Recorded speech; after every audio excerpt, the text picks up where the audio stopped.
Well, there's one thing I'm very curious about. I'm hesitant to mention it to you, for fear you'll be offended.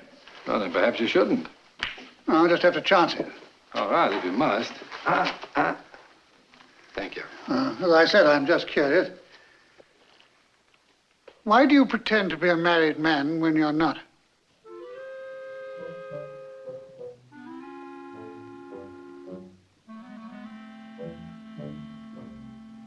How did you know? Well, they make quite a security check. Do you intend to tell Anna? No, of course not. What do you take me for? Her brother-in-law, for one thing. No, but I'm not her guardian. You must admit that it doesn't sound honorable. Well, then let me make my position clear to you. Actually, it's clear enough.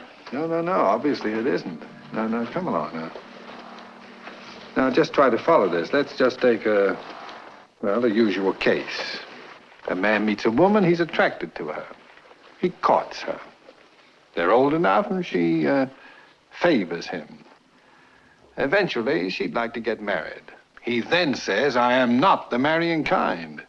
And do you admire such a man? No, I don't, but go on. Well, I, too, don't care to be married. On the other hand, I don't care to give up women. I understand that.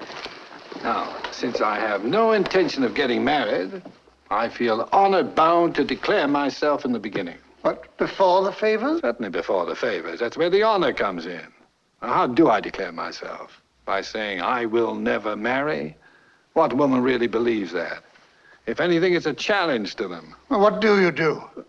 Well, I say I am married. I'm married and I can't get a divorce.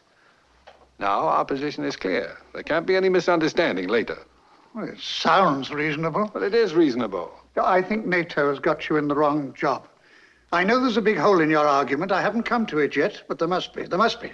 Why must there be? You've got it all wrong. You're the exception, you know. Most people do get married. Well, I don't resent that. That's very tolerant of you. I merely asked them to respect my indifference. You're just against marriage for yourself. Oh, indeed I am. And whether you believe it or not, I love Anna. I love Anna as I've never loved before. But I wouldn't marry any woman if you held a gun to my head. I haven't got any gun. Anyway, I don't think it's a brother-in-law's place. Has to be a blood relative. Come on, let's go home.